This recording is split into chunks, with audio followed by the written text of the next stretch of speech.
Power Insight series, and today we have a beautiful guest with us, Yukti Kapoor Mehendirata. Welcome, Yukti. Thank you, Major Suman. Thank you for this invitation. Thanks, Amita. Yeah, Most Yukti welcome, ma'am. Kapoor It's a Mehendi. pleasure to have you Yeah, here. yeah. Thank you. Yukti Kapoor Mehendirata is a Erickson certified leadership and etiquette coach. Is also former Gladrex Mrs. India. Yukti also founder and CEO of Celebrate by Yukti SBY Academy, which helps elevate individual performance levels and help people be their best version. Yukti has an experience of over a decade in MNCs like Citibank and Barclays at leadership positions. This gives her a unique perspective of people skills leading to improved performance levels.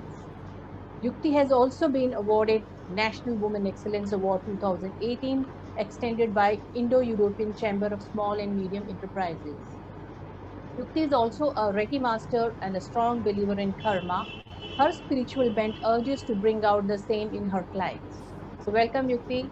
Welcome to Thank Power you. Insight. Thank you so much. Glad to be here. Welcome Thanks for the to invitation. Leeds, ma'am. Thank you, Thank you Samita. so much for coming here and agreeing to share some interesting perspectives and insights with us. So let's start today's session by discussing your journey from being a banker to an coach, an entrepreneur. What triggered this, and what actually led you to go down this path? So it's a long journey, and it's been a bit of a roller coaster. But I can't say that any one part was too disturbing for me to explore the other. But I feel that it was sort of an evolution for me, Samita, when I realized that whatever I'm doing, even in a structured environment like a bank, is pretty much a startup in some manner, because it could be a project that I want to explore, or it will be some process re-engineering that I will get tempted towards. So I felt like there were some streaks of entrepreneurship that I should explore further. And what motivated me to go beyond just this gut feel was how strongly I felt about kids, children, and their development at that time. So my first endeavor was concept exhibitions, which was to create a platform that enables parents to have a one-stop shop for all developmental needs that children have in an exhibition format. So that is what was a huge motivation. And of course, I mean the corporates, everybody has their own set of stories about what all they want should be improved and looked upon in the corporate space. So some bit of motivation from there too. Being the only woman in every team that I have always led or been a part of was not always easy. Becoming a parent also was an experience that none of my team members in corporates could share, because being a father and a mother are fortunately or unfortunately, I don't know how to put it, but different things and different experiences with different level of responsibilities. So I think that everything kind of added on to taking this plunge into entrepreneurship. And being the first generation entrepreneur, it was quite a tough decision to make, but I think one of the best decisions of my life. Wow. So, Yukti, you as mentioned now, that you are the first generation entrepreneur in your family. So, as an entrepreneur, one undergoes many ups and downs, and then how do you keep yourself motivated and what drives you? Let's continue and be on the top of the ladder. So like I said, when Concept Exhibitions was launched, we did grand level exhibitions, like at a national level exhibition. Some of them were inaugurated by the likes of late Arun Jaitley. A lot of film celebrities were kind enough to be a part of our exhibitions we used to call as Kids Mela. And the motivation behind that was purpose. The purpose to cater and service to parents. As a parent, I had struggled to know what is the best for my children, what is the best education I can give them, what best extracurricular activities I can do, what are the best products to use.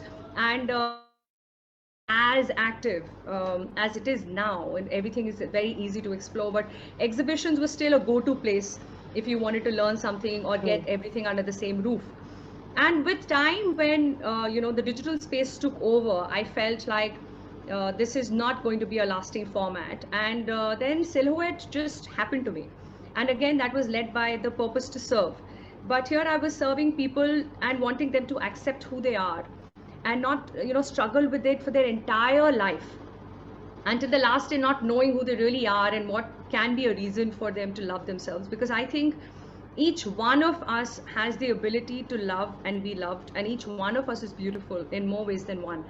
But Absolutely. unfortunately, we're so dependent upon our external environment to validate that thought. Yeah. So the need to achieve something which is considered as worth achieving by others is the only benchmark that we live by, which is so myopic in my view. So Silhouette happened much later in terms of giving it a name, forming it into a business entity. But even before, I was holding workshops. It was on a friend's advice that I thought I should hold a more structured workshop, because when you do something that you've always done or lived in a certain way, you think that it will come naturally to others too. So it was the insight that some of my friends share, that when you talk or we have conversations with you, it opens up something new. And that's what motivated me to give it a structure, have a few open workshops where I could meet people I don't know already. And then slowly one thing led to the other, and here we are now 4 years down. We call ourselves as SBY Academy. It's an LLP entity with a nice, reasonable, team behind doing everything that we do. And we've been able to reach out to more than 50,000 entrepreneurs already, and a lot of clients we've started our journey with and continue to serve. So to answer your question in just one statement, it is about finding a purpose that you can truly resonate with. And when you do that, you wake up with a new level of excitement and energy every single morning to do a little more than yesterday. Wow, that's beautiful. तो वो एक line बोली थी ना, ख्वाब वो जो सोने न दे. You are in that mode. Lovely, lovely. Absolutely. So, ma'am, in your leadership training, which is that one leadership quality that you find that most people lack all across, and it is extremely essential for being a good leader? Such a basic question, Samita, and it has such a basic answer, but like you said, it is missing in so many leaders. And for me, that trait is respect. Just being able to respect people for who they are and who they are not is a very important leadership skill to have. And it's a skill because it needs to be consciously improved within yourself, within your mindset, right? You need to consciously allow yourself to respect people, which comes after you accept them for who they are. And it becomes more and more difficult as you go up the corporate ladder. Because when you go up the corporate ladder, you start demanding respect, and people start giving it to you as a function of the power and influence you have on their careers. But that doesn't necessarily mean you've earned it. And just because it is presented to you in that fashion, you pretty much forget that you need to earn it and continue working on that. You pretty much take that for granted. And that's where you also start losing respect for others, because you don't see them next to you. You see them below you. You see them far behind you. But if you're a leader, you need to understand that to be exclusive, that we all want to be as leaders, we all want to be exclusive. You first need to be inclusive. You cannot be exclusive until you are inclusive. And to be inclusive, you need to know how to include people. And to include them, you need to first accept them. And when you accept them, you will find more than one reason to respect them for who they are. Absolutely. So respect for me is a very, very important trait to have in a leader. Wow. Thank you, Yukti, for bringing it out. And I absolutely agree with you. Respect is the foremost and fundamental characteristics to be a leader, right? So now in your leadership journey, now you're moving towards spiritual leadership, right? And you have a very beautiful program launched, ULM course, which is all about spiritual leadership. So how did you come about this concept, and has this been a personal transformation for you also? So Upskilling Leadership Mastery is a recent launch. It's a spiritual leadership program which is designed for a year, and this puts together spirituality and leadership. And there is a little bit of personal story here. So I have experienced leadership and spirituality in different areas of my life as a very standalone experience. So when I was in the leadership space, in the bank, I was trying to see how I can handle other people's ego, not knowing that mine was so much at play as well. And that realization comes much later as you grow wiser in your experience, and so you realize that a lot of that conflict was not one way but two way, and that's a process in the leadership space. And if you're lucky, you will get a mentor who can highlight that and get you that support to get over this faster.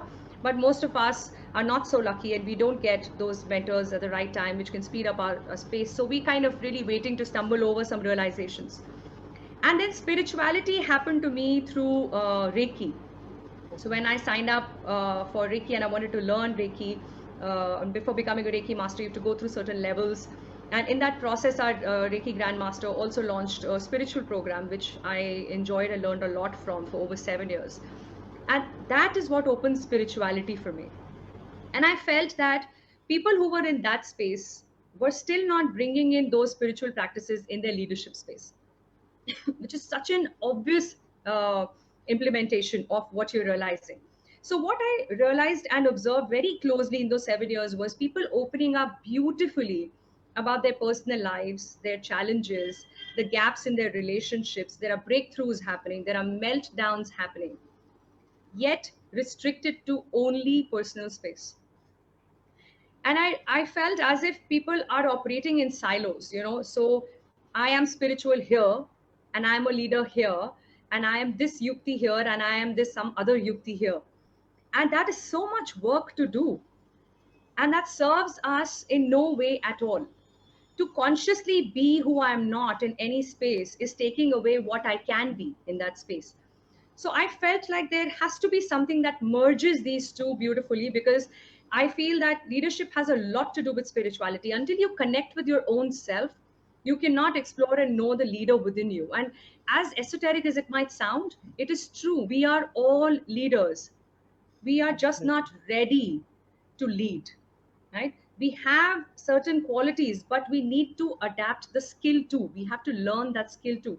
It's like saying you have a knack to learn a language. Some of us have a knack to learn languages real fast, right? But just because you have a knack doesn't mean you don't need training. Like you need to learn it. And the same thing holds true for leadership too. But unfortunately, in our culture, in our environment, in fact, even globally, it's not looked upon that way.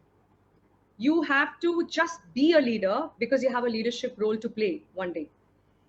And then when you are struggling to do the right things, you're impacting other people's and their lives and their careers.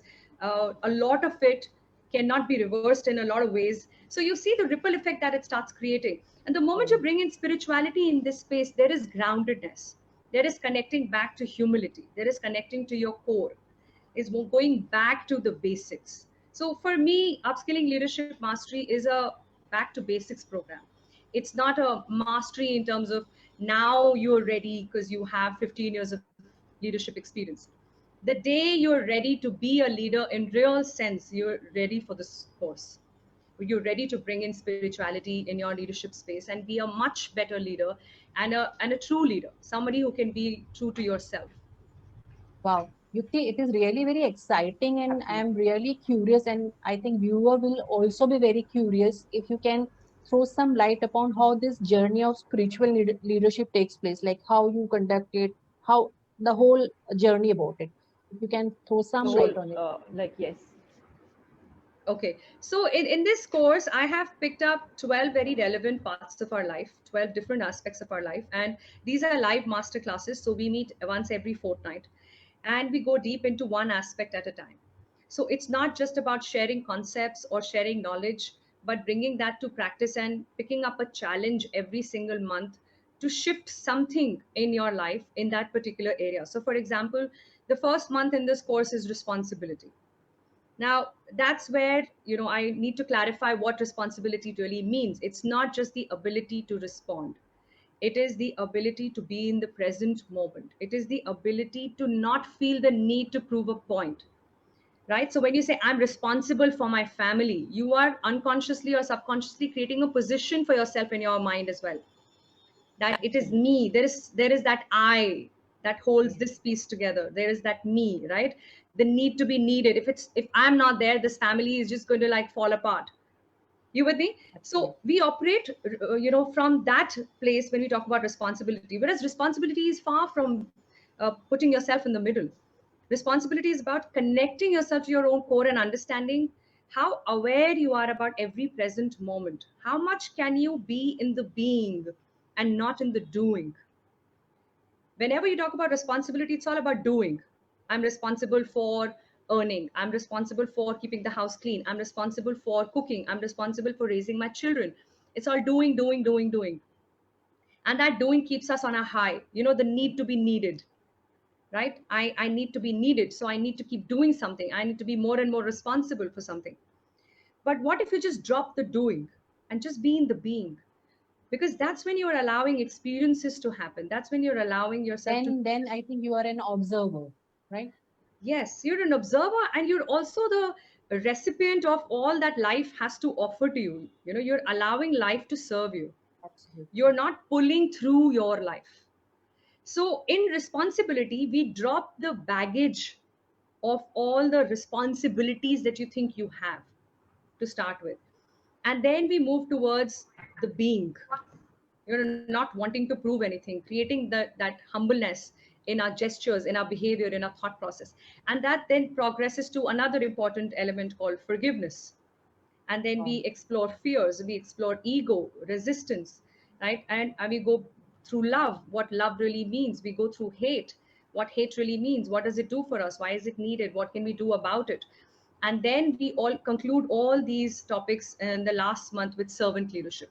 So when you talk about servant leadership, there is again a lot of ego that gets attached to that, right? I am a servant leader. I am here to serve you. But when you say this, I am here to serve you, what you hear most is the I part of I it, right? part, yes. Not the serve part of it. What does serving truly mean? Yes. If you can't serve the people you live with, if you can't serve the people you love, then serving others on the road once in a while in a gurudwara or through some charity is just a way to inflate your own ego again, saying, see how good I am. I go to gurudwara every month. With due respect, it's a great gesture.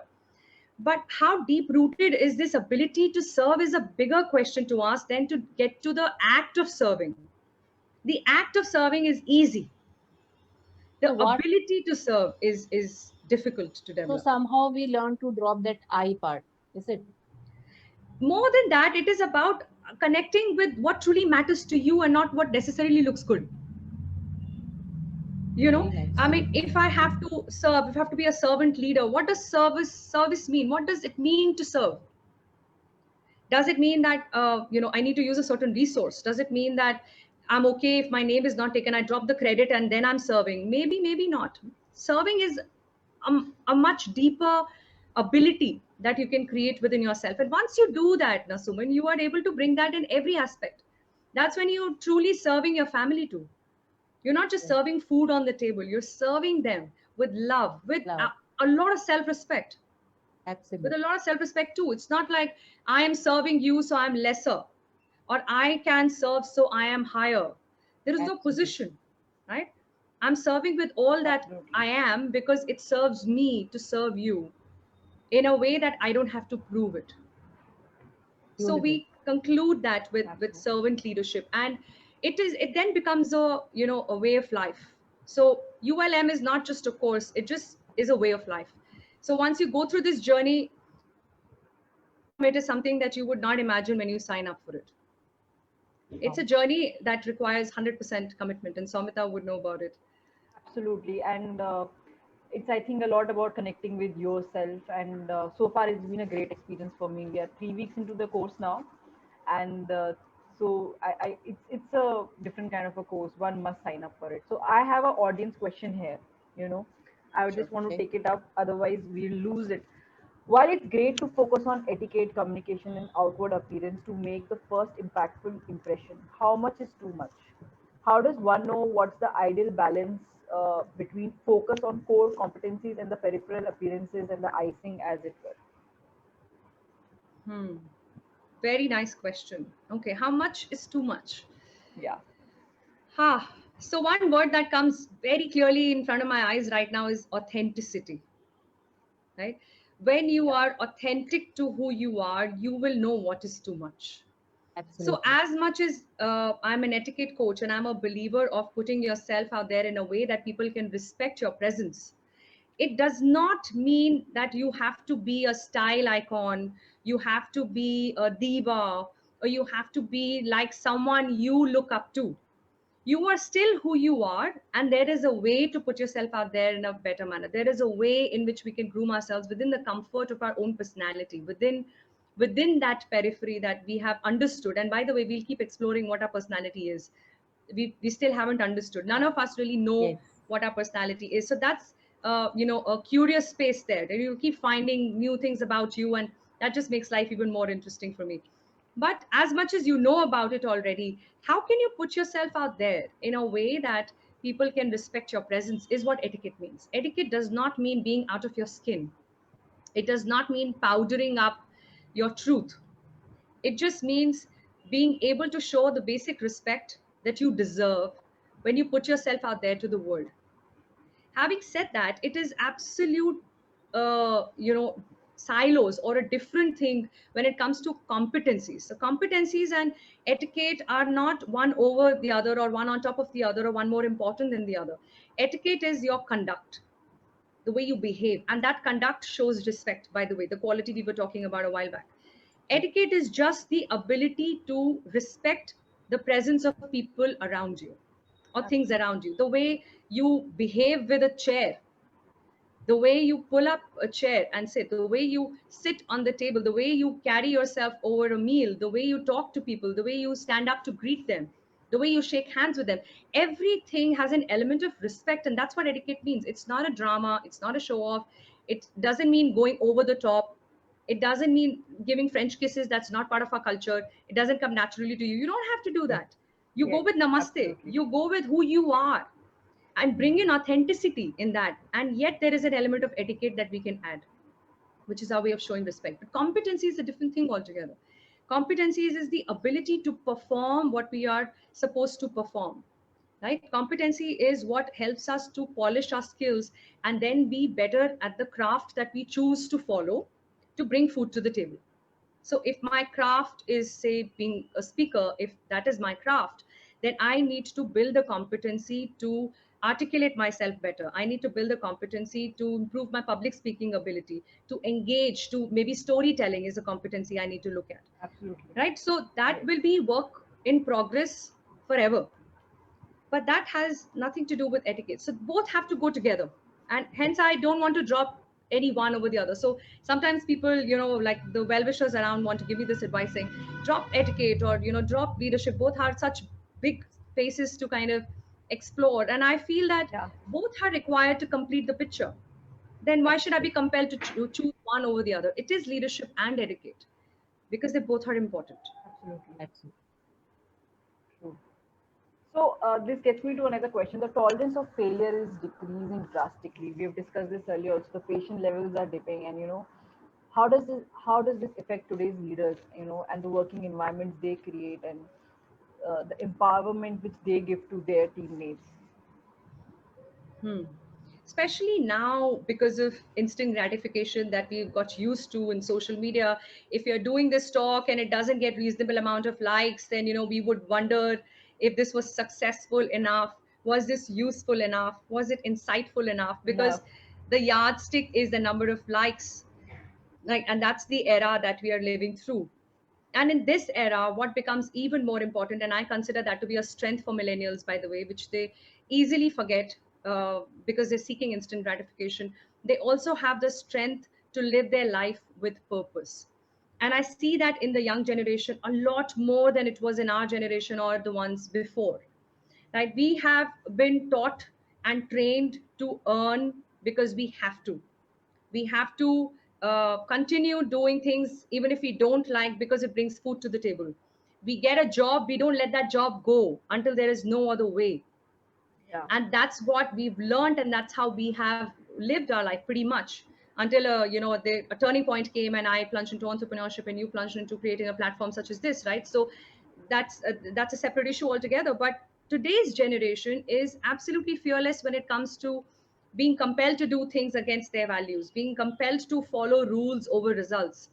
Right? They believe in flexibility, they believe in results, but they can't abide to your rules. They will not abide to your structure. They have a mind of their own. They have a purpose that drives them. You cannot excite them with money. You cannot excite them with stability. They need flexibility. They need to be told what has to be done, and they want to have their own way of doing it. So remember that strength that you have is what I want to tell these young leaders, that is where your purpose lies. The reason why you're fearless about money, about growth, is because there is something bigger than that that drives you. What is that purpose? Because once you remember that purpose, then failure is just an instance. It's a failure today, it's a success tomorrow, it's a failure again to day after. It'll just happen when it has to. It won't if it doesn't have to. Eventually it will, and eventually success will come back as well. So it's like a, day and night, as we say. It's two sides of the same coin. Absolutely. It just depends. Whenever you flip it, which side do you see? You could see success 3 times and failure comes the fourth time, or the other way around. But one is not far from the other. What is interesting to see is, at what level are you failing each time? Is that level different? Is that level growing? Are you growing in this journey? Are you learning from that failure and ensuring that you're not failing again the same way? You are one day older than Same yesterday, way, yeah. right? So if you are one day older than yesterday, then you have learned something already in the last 24 hours. We can't let that learning go waste. So it's okay to fail again today, but you will not fail the way you failed yesterday, because you're already 24 hours Yesterday. wiser, right? You've grown wiser by 24 hours more than yesterday. So you can't discount that. So that's how failure is going to show up. And that's how failure needs to be looked at. It's a great thing to know that there is a lot more to learn. And the only way we will know that is when we fail at doing something. It's much better to fail than to not try at all, as they say, right? Absolutely. So if we don't put a platform like this together, we would never know what value you are adding or can add to people. So you took that plunge, you took that risk of putting yourself out there, right? Connecting to people you probably don't know. Right. And you put this together. And now this is subject to certain criterias which define success and failure. And we will learn from it and you will grow bigger from here, right? But there are many people who still have some concept like this in their mind. And they haven't been able to take that first step towards getting it together and acting upon it. Absolutely. So when you fail, have a small little celebration. Go have your favorite ice cream or watch a movie. I'm serious. I used to do that even in my MBA. If the paper went really bad, I would just go for my favorite ice cream at Naturals and be ready for the next test next day, because MBA it's like one day, different exams, one after the other. Yeah. So celebrate, have a small celebration. Say it's all right, shrug it off, learn something. Please write that learning down. It's very important. I'm a strong believer of journaling things. When you journal things, they stay with you. They stay with you. Absolutely. You don't have to make it into a drama, into something fancy. Nice, simple notebook. Just write down what was the failure and your learnings. Close the notebook, have an ice cream, and move on to the next thing you have to do. Absolutely. Absolutely. So, as you mentioned, it's a digital world now, and most of us are working through internet, right?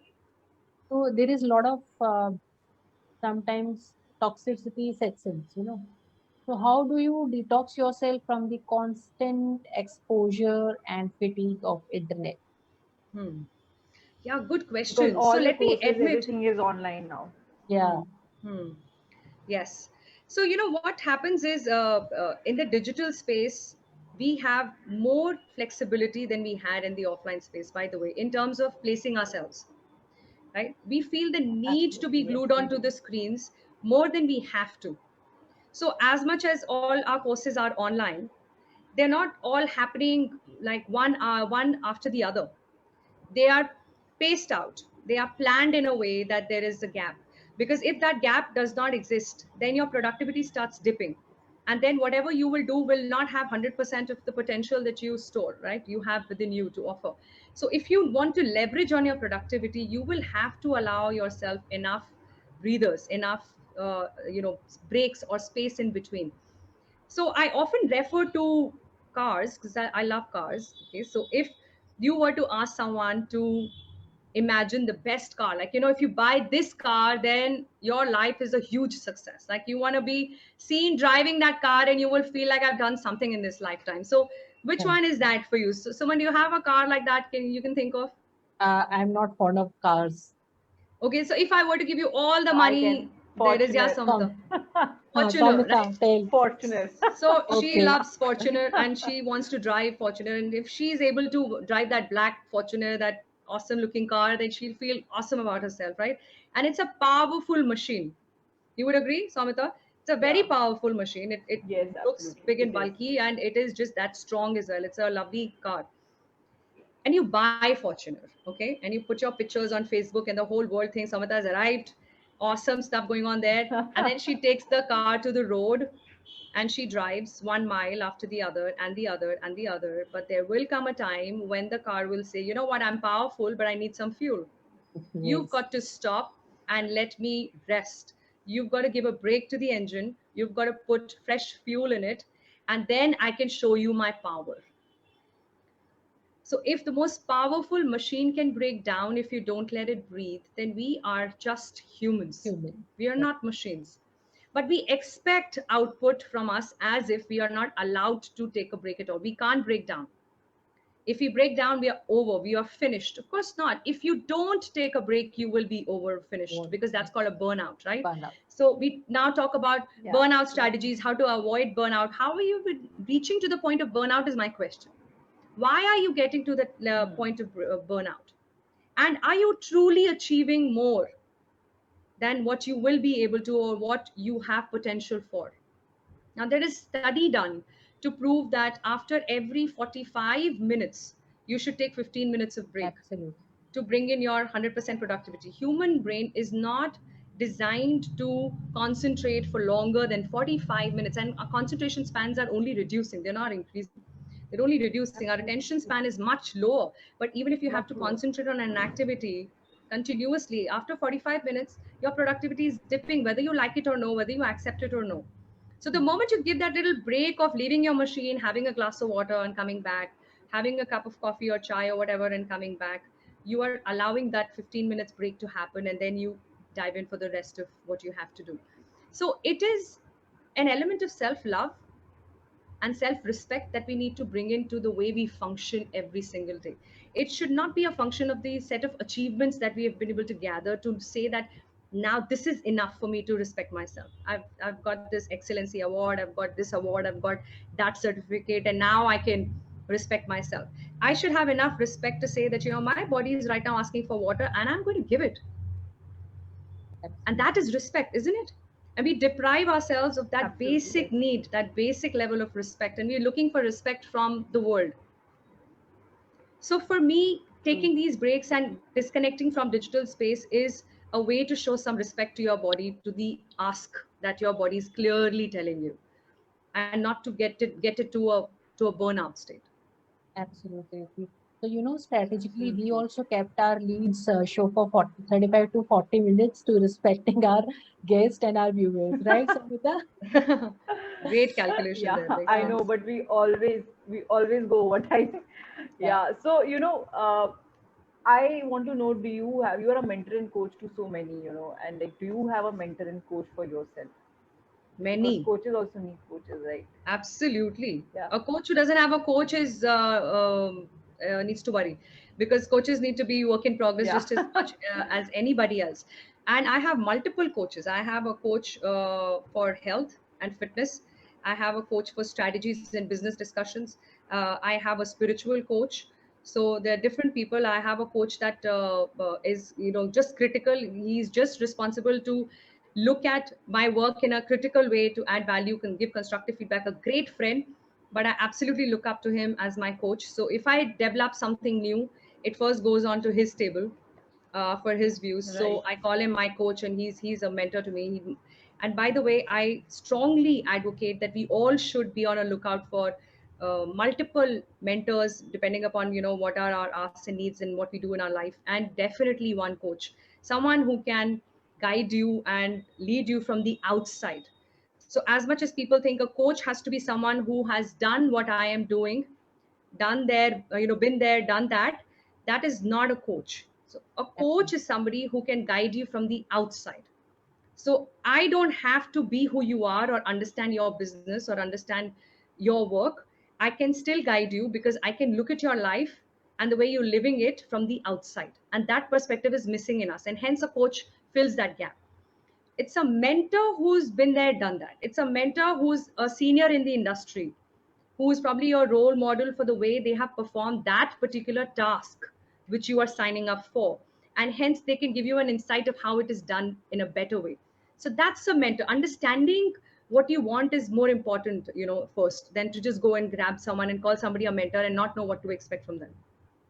So do have a mentor, Right. multiple maybe, and definitely a coach. It's just a faster way to achieve a lot more in your life. And I don't mean materialistic achievements alone. I'm saying achieve like the real Absolutely, meaning yes. of life if you invite a coach in your life. Absolutely, Yukti. I do agree with you. Now, like how do you create a balance in your life? And like entrepreneurship consumes a lot of energy, and you have to like engage yourself very odd times We also sometimes. constantly be at it. Yes. Yeah. So how do you create a conscious balance in your life? Yeah, I like that word conscious because it requires a little consciousness. But I also feel that life actually has its own balance already. What we do is we create imbalance. So we don't Absolutely. need to create balance. We need to not disturb that balance which is already there. And Right. we disturb that by proving a point. We disturb that when we are trying to do a lot more than we need to do to prove something to someone or to ourselves. And that's when we are disturbing the balance which is already there. There is such a beautiful balance between day and night, right? Now day and night doesn't care what time are you planning to stop working. So there is a sunrise time and there is a time for the sun to set, and there is a time for moon to show up, and that's going to happen irrespective of what you plan to do. But we have no sunset and sunrise, and we are not in that natural flow that we are blessed with, and life has its own natural flow. We disturb that with the this whole need to be needed, with this whole wanting to prove who we are, trying to do more, trying to show more, trying to achieve more, not knowing what that more is, by the way, right? And after after you've run and you've exhausted yourself and you've burnt out, you look back and then you want to be esoteric and say, Are, but what is life? What have I achieved? All the money, no one to share it with, all the time but no one at home. Like those late realizations closer to our deathbed means Yeah. nothing. So I really want to change this whole mindset of work life balance, creating balance in life. We need to instead know and believe that there is already balance in your life. Balance. Just stop Absolutely. disturbing that balance. Go with the flow. That takes a lot Respect the of flow. discipline Go too, with by it. the way.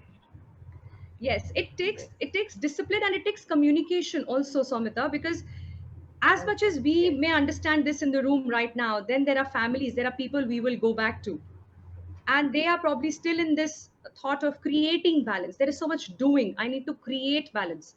I need to follow these 5 hacks, and then there will be balance in my life, right? So when they are in the doing and you are in the being, there has to be some communication to bridge that gap. So when you are trying to create space for your Absolutely. work, it's important to communicate to people at home what to expect. You set the expectations right, then there is very little scope left for any miscommunication, misunderstanding to happen. But if the family doesn't know how you planned your life, what should they expect? What time should they show up? What time will you show up for them? Then there are just expectations which are unmet both ways. So So I communication is Right. extremely, extremely important in all relationships, whether it is work or personal space, and that helps us to not disturb the balance of life. so Yukti, I like your insight so much. Like would like to reiterate it. Like balance is already there. Please do not create imbalances. Absolutely. Disturb the balance. Yeah, Absolutely. absolutely. So, as we now come towards the end of the talk and we're going to wrap up, I want to know what's your advice for the youth and the people who are setting up on their journey to, entrepreneurs and to start their own thing. What would be your advice, and what would be the 3 things you would like to tell them, which are very, very important? Okay. So I love talking to this space. So thank you for this opportunity to talk to the young leaders and the new entrepreneurs. So first, I want to congratulate you for taking this plunge into entrepreneurship, creating your own space. But I also Thank you want you so to much. remember that entrepreneurship is not like having your baby. A lot of people say that my business is my baby. The moment you create that mindset, you're creating an emotional baggage on that business, which probably is not serving anyone today the way it was supposed to serve, the way it was serving yesterday. So if concept exhibitions is not serving the need today, we have to let go of concept exhibitions and create Silhouette by Yukti, because that is what is needed. But if my business is my baby, then I'm a mother forever, and I'm not going to let my baby go anywhere. So I will spend all my energy in raising that as a mother instead of looking at it as business. So we need to know that your business is not your baby. Your business is a way for you to add value to the world outside in a substantial, meaningful way. It could be through a product, it could be through a service, but whatever you do should be adding value. You need to see to it that it is still adding value. You need to review and revisit your model to ensure that it is still adding value. There are a lot of businesses which were adding a lot of value before Corona happened to us. And in this lockdown, we realized that many of them couldn't sustain themselves because they were not ready for this environment and continue to add value. Does not mean that whatever they did was flushed out and was no good. They have earned a lot of skill already. They have earned a lot of experience already, which can come handy to create something new today. So what they will create will now be at this level and not at this level because they're going to leverage on the experience they have. But it might not be the same thing. So the first and the most important advice is please don't look at your business as your baby. It is your business which should remain till such time it is adding value to people. The second thing that I want you to look at is the purpose with which you are becoming an entrepreneur. If it is about proving something to somebody, you will not go too far in this journey, and I can guarantee you that. Absolutely. Right? You've got to be Absolutely led true. by purpose. And purpose comes when Yeah. you have the ability to listen to yourself. It's not easy. The moment you talk to people about purpose, I get two reactions. Either clueless, blank, I don't know what is my purpose. I'm like, I don't know even this much, I'm lost in my life. Or my purpose is world peace, my purpose is to serve humanity, my purpose is global, something so big that should make a good headline. Yeah, Yeah. but isn't purpose something that just makes you smile and feel that you're adding value to your environment? And isn't that environment starting from home? If you're doing something that you don't enjoy doing, but you're doing, and it's not your passion, quote unquote, we should talk about passion some other time. Okay, I love this topic, and there's so many myths to break about passion. But Absolutely. Yeah. if you're not led by passion, because you probably don't know what your passion is, but you are sincerely doing your work, which brings food to the table and serves your family and gives them a decent lifestyle, isn't that a beautiful purpose to live by? Why are we underestimating that purpose because it is not global, because it doesn't sound larger than life? Right? So Absolutely. when Yes. you're talking about purpose, be grounded about purpose. Don't try to make purpose a headline or a conversation starter. It's your reality. Authentically find your purpose and see if you can use your business to put that purpose forward, Yeah. to live by that purpose that you truly strongly believe in. That's the second advice I want you to take back. And the third advice is to be authentic. I mean, I think that if I ever write a book, it will be on authenticity, because Absolutely. it's such a deep topic to explore. Who am I? Who am I really? And how much of who I am I'm okay Right. with, I'm not okay with, and how much do I really know myself, and how much do I know of me is led by what people keep telling me or have told me in my childhood or continue telling me now. Right? The more you know who you are, the more you bring out on the table something that only you can, and only you can. If I put create a course and I conceptualize the course and I can give you the manual, the way you will deliver it, Suman, and the way you will deliver, Samita, or I will deliver, or someone else will deliver, will be very different with the same content. Absolutely. Very Right? different. Because this is where you bring in who you are, and the more connected you are with your authentic self, the more value you add to people. It brings you back to the first advice of adding value through your business. So all three for me are connected. Right? Don't ever stop thinking about adding value. Don't become emotional, make your business an emotional baggage. Your business is not your baby. Maybe. Right? Absolutely. That's very important. And Absolutely. bring in authenticity, bring in who you really are to everything that you do. That's really important. And find your purpose. Know what your purpose is. Don't make it a global statement. Be real about your purpose, and let that lead you. That will show you the flow, and that will create that work life balance which you are struggling to create in your life. Absolutely. Right. Thank you so much. It's been a great talk and a lot of powerful insights here. Thank you so much for joining us today, ma'am, and spending these 40-45 minutes with us and talking to us. We've learned a lot, and I'm sure so has our audience. Thank you so much. Thank you. Thank you, Thank you for Yukti. having Thank me you here. so much. Thank you. Thank you. Absolute pleasure. Thanks for the opportunity. God bless you guys. You're doing a fantastic job. Thank you. Bye-bye. Thank you so much. Thank you Thank so you. much. Okay, bye-bye. Bye. Bye.